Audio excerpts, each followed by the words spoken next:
اسلامی روایات اور قرآن میں حضرت موسیٰ علیہ السلام کی شہادت کا ذکر اس طرح نہیں ملتا جس طرح شہادت یعنی قتل جنگ میں قتل ہونا دوسرے انبیاء کے لیے آتا ہے۔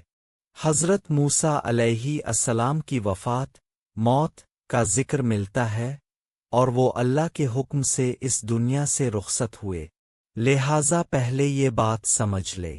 اسلام میں حضرت موسیٰ علیہ السلام کی موت کو شہادت نہیں کہا جاتا، وہ اللہ کے نبی تھے اور ان کی وفات طبعی اللہ کے حکم سے ہوئی۔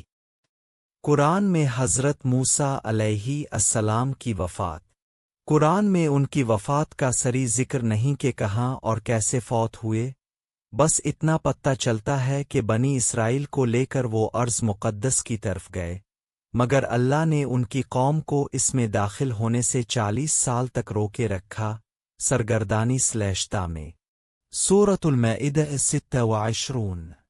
اللہ نے فرمایا، وہ زمین ان پر 40 سال تک حرام کر دی گئی ہے، یہ زمین میں بھٹکتے رہیں گے۔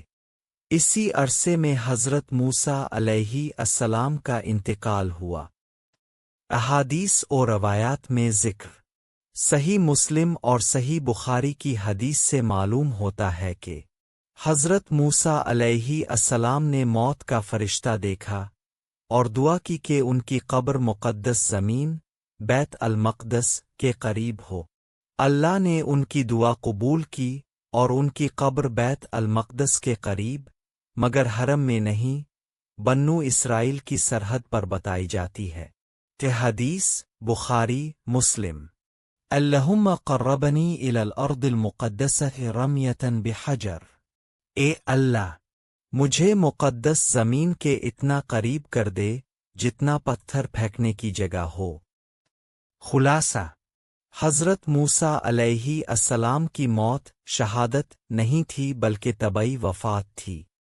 ان کی قبر کا مقام واضح طور پر معلوم نہیں، البتہ بیت المقدس کے قریب بتایا جاتا ہے۔ قرآن میں ان کی وفات کا وقت 40 سال کی تا کے دوران آتا ہے۔ حدیث میں آتا ہے کہ اللہ نے ان کی دعا قبول کر کے ان کی قبر بیت المقدس کے قریب کر دی۔